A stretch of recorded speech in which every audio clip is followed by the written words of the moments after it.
What are the 10 most important thing जो आपको लगता है जो सबसे महत्वपूर्ण है किसी भी कॉम्पिटेटिव परीक्षा को क्रैक करने के लिए या उसमें उत्तीर्ण होने के लिए। तो कुछ 10 चीज़ें मैंने लिखी हैं, अभी पर्सनली मैं बैठ के मेरे नोट्स बना रहा था। तो ये 10 चीज़ें अगर कोई कर लेगा तो उसके चांस एटलीस्ट डबल हो जाएंगे। कुछ लोग बोलते हैं 3 गुना हो जाएंगे, कोई बोलते हैं 50 गुना हो जाएंगे, कोई बोलता है 100% सिलेक्शन हो जाएगा। वो सब गलत है। 100% कोई गारंटी नहीं ले सकता किसी कॉम्पिटेटिव एग्जाम में, ठीक है। तो लेकिन फिर भी डबल चांस होने की गारंटी मैं ले सकता हूँ। तो सबसे पहला होता है कि यू हैव टू, आपका जो सही कारणों के कारण आपको पढ़ाई करनी चाहिए। You have to have the right reasons. इसका क्या मतलब होता है? इसका ये मतलब होता है कि क्योंकि आपको 3 से 5 साल पढ़ाई करनी पड़ेगी, तो सबसे इंपॉर्टेंट चीज़ यही है कि आपके रीजंस राइट होने चाहिए, ठीक है। लोगों को पता नहीं होता कि वो क्यों दे रहे हैं, जैसे क्यों दे रहे हैं, बैंक क्यों दे रहे हैं, आरआरबी एनटीपीसी क्यों दे रहे हैं, यूपीएससी का एग्जाम क्यों लिख रहे हैं, सीडीएस में क्यों जा रहे हैं, ठीक है। सबसे इंपॉर्टेंट बात है, सबसे पहली जो चीज़ है, आपको अपना रीजन पता होना चाहिए। कुछ भी हो सकता है वो, वहाँ पर मैं आपको उस पर जज नहीं कर रहा हूँ कि आप भाई इसलिए पढ़ रहे हो, इसलिए पढ़ रहा है, ठीक है, तो that is wrong. But second thing is कि आपको अगर खुद को क्लैरिटी नहीं है तो फिर आप कभी भी इस पर परसीवर नहीं कर पाओगे, क्योंकि आपको 3 से 5 साल जो 90% लोगों को क्रैक करने में लगेगा, that will become virtually impossible. So first the most important thing is कि आप अपने रीजंस जो हैं, आपके जो कारण है कि किस कारणवश मैं इस प्रतियोगी परीक्षा में पार्टिसिपेट ले रहा हूँ, जो कॉम्पिटेटिव एग्जाम है उसमें भागीदारी कर रहा हूँ, वो क्यों कर रहा हूँ, क्यों दे रहा हूँ, क्यों मेरे को मेरे साल के 5 साल करना पड़ेगा, ठीक है, क्यों मेरे को अपने जिंदगी के मतलब 5 साल में देने हैं। तो ये सबसे इंपॉर्टेंट चीज़ है, आपको कारण पता होना चाहिए। दूसरा जो सबसे इंपॉर्टेंट है कि आपको ऐसा समय निकालना पड़ेगा दिन भर में जहाँ पे आप 6 घंटे अकेले हो। अब अकेले का मतलब होता है कि जब आपको कोई डिस्टर्ब करने वाला नहीं हो, आप ऑफिस में नहीं बैठे हो, आप कोई काम नहीं कर रहे हो, जब आप टोटली अपने ऊपर फोकस करके अध्ययन कर सको।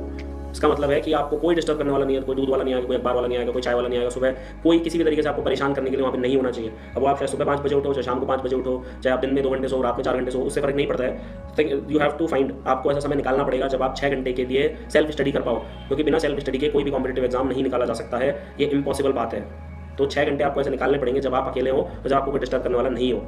तीसरा जो काफ़ी इंपॉर्टेंट पॉइंट है वो होता है कि आप पोमोडोरो टेक्निक को फॉलो करें, जिसको बोलते हैं 25-5 रूल या 50-10 रूल। 50-10 रूल क्या होता है कि जब भी आप पढ़ने बैठो, तो मतलब जब भी कोई सेशन आप पढ़ाई कर रहे हो, तो 50 मिनट का आपने पढ़ाई करी और 10 मिनट आपने रिलैक्स किया। अब इस 10 मिनट में भी आप 2-3 चीज़ें कर सकते हो कि अगर कई लोगों से पूछते हैं कि सर हमसे मेडिटेशन नहीं होता, हमसे ध्यान मुद्रा में नहीं जाया जाता, तो you can just like take deep breaths. आप लंबी गहरी सांसें ले सकते हैं और आप अगर मतलब हर 10-15 सेकंड में एक लंबी गहरी सांस लें, तो उससे क्या होगा कि विदिन 5 मिनट आप इतने ज़्यादा रिलैक्स हो जाओगे कि आप कल्पना भी नहीं कर सकते उस चीज़ की। तो सबसे इंपॉर्टेंट चीज़ होती है रिलैक्स होने की कि आप लंबी सांसें लें और अपनी सांसों पर अपना फोकस रखें 5 मिनट के लिए, और फिर आप 50 मिनट पढ़ने के लिए आप काबिल हो जाओगे। बाकी आप कुछ भी करोगे, आप कोई गाना सुनोगे, किसी दोस्त से बात करोगे, वो आपकी एनर्जी ड्रेन कर देगा, ठीक है, उससे आपको हेल्प नहीं मिलेगी।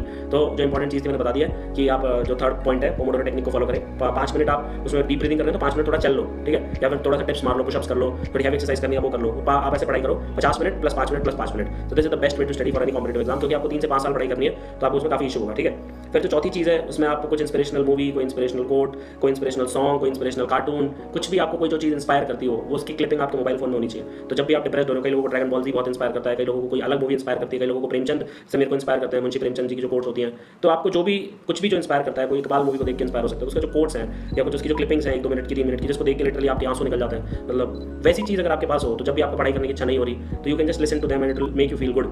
कई लोगों को फिर से इंस्पिरेशन मिलती है, तो आप मेरा कोई वीडियो सुन सकते हो, वो देख सकते हो, जिसको जिससे मिलती है। किसी लोगों को अपने पापा से इंस्पिरेशन मिलती है, मम्मी से इंस्पिरेशन मिलती है, उनसे 5 मिनट बात कर लो, बिकॉज सब कुछ तो आपके पास होना चाहिए। आप मशीन नहीं हो कि आप मशीन की तरह पढ़ते रहोगे, वो हो नहीं पाएगा। तो जो भी जितने भी टॉपर्स होते हैं उनको आपने थोड़ा टाइम लगता है, ठीक है, तो उसमें थोड़ा सा टाइम लगता है कुछ भी अचीव करने के लिए। तो बीच में कई ऐसे पीरियड्स आते हैं जब आपको लगता है कि सब बर्बाद हो जाएगा, लेकिन अगर आप इन मोटिवेशनल चीज़ों पर फोकस करेंगे तो आपके साथ ऐसा नहीं होगा। तो ये 4 स्टेप्स थे। अब मैंने मोटिवेशन की तारीफ तो कर दी, ठीक है, लेकिन 5वीं चीज़ ये है कि मोटिवेशन से कुछ नहीं होगा, एग्जाम क्रैक नहीं होगा, डिसिप्लिन से आपका एग्जाम क्रैक होगा, ठीक है। अनुशासन जिसको हिंदी में बोला जाता है, अनुशासन यहाँ पर आपका सबसे इंपॉर्टेंट फैक्टर है, सबसे महत्वपूर्ण कारण है कि आपकी इच्छा शक्ति बढ़ी रहेगी उससे।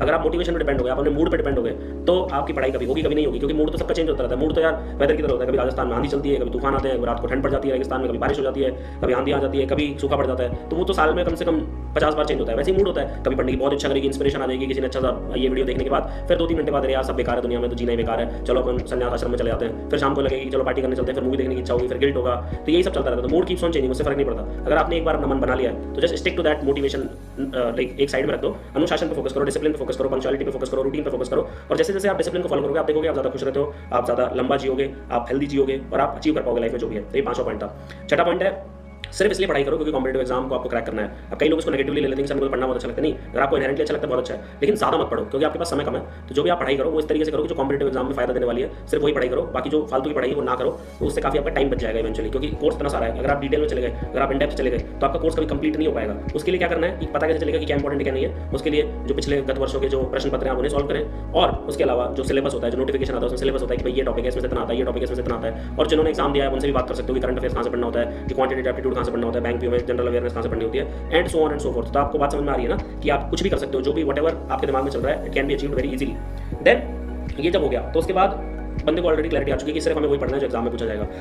ये 6 पॉइंट हो गया। अब 7वां पॉइंट होता है कि आप भले ही कुछ भी अपने बारे में सोच रहे हो, भले ही आपके मम्मी पापा आपको 2000 रुपये पर मंथ ही दे पाते हो, भले ही आपको अच्छी कॉलेज में नहीं पढ़ाया गया हो, भले ही आपके मम्मी पापा ने आप उतना एजुकेशनल बैकग्राउंड नहीं है उनका, भले ही आप बहुत रिच फैमिली से नहीं हो, भले ही आपका कोई बड़ा भाई IAS ऑफिसर नहीं है, there is always someone who is worse than you, जो कि एक बुरी स्थिति में आपसे, और वो एग्जाम क्रैक कर देगा। तो अब अपनी स्थिति और हालातों को आप बोलते रहो कि यार क्रिटिसाइज करते रहो, UPSC तो करप्ट है, या तो पैसे देके सिलेक्शन होता है, या सिलेबस पेपर लीक हो जाते हैं स्टेट PSCs में, या फिर कंप्लेनिंग एटीट्यूड रहता है, उससे फर्क नहीं पड़ता, किसी को फर्क नहीं पड़ता, ठीक है।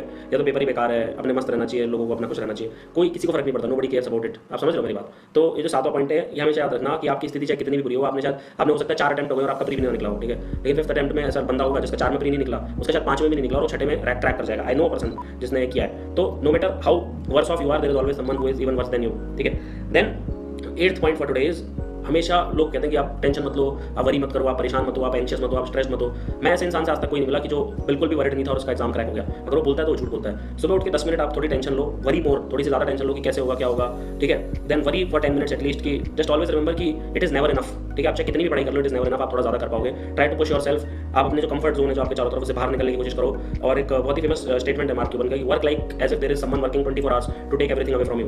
तो आपकी जो सीट है आपको लग रहा है जो आपकी है, ठीक है, work like there is someone working 24 hours a day to take it away from you. तो आपकी सीट कोई छीनना चाहता है, ठीक है। तो this thing which you have to remember, okay, कि हमेशा थोड़ी ज़्यादा टेंशन लो, हमें थोड़ा वरी करो, पढ़ते टाइम टेंशन मत लो, लेकिन सुबह उठो तो थोड़ा डर अपने अंदर होना चाहिए, थोड़ा सा डर होना चाहिए, क्योंकि इससे अच्छी पढ़ाई होती है। मतलब that is what I have personally felt. फिर 9th पॉइंट है, ये गेम परसिवरेंस का है। ये गेम कोई भी कॉम्पिटेटिव एग्जाम हो, मतलब जितने मैं जानता हूँ, कुछ होंगे जिसमें शायद 4-5 महीने पढ़ के सिलेक्शन हो जाएगा, लेकिन ऐसा कोई कॉम्पिटेटिव एग्जाम नहीं जिसमें 3 दिन पढ़ के सिलेक्शन हो जाएगा। आप समझ रहे हो। एटलीस्ट आपको 6 महीने पढ़ना पड़ेगा, कई केसेस में आपको 3 साल पढ़ना पड़ेगा, कई केसेस में आपको 5 साल पढ़ना पड़ेगा। तो अगर आपके पास पेशेंस और परसिवरेंस नहीं है कि अगेंस्ट ऑल ऑड्स आपका 3 साल में प्री नहीं निकला है, उसके बाद आप कैसे पढ़ोगे, कैसे उसको कंटिन्यू कर पाओगे, ठीक है। तो उससे आपको उन 3 से 5 साल में पता चलेगा आप किस चीज़ के बने हो, कच्ची मिट्टी के बने हो या गोल्ड के बने हो। कच्ची मिट्टी के होगे तो जैसे ही थोड़ा सा तूफान आएगा, थोड़ी सी बारिश होगी, थोड़ी सी विपरीत परिस्थिति आएंगी जीवन में, तो आप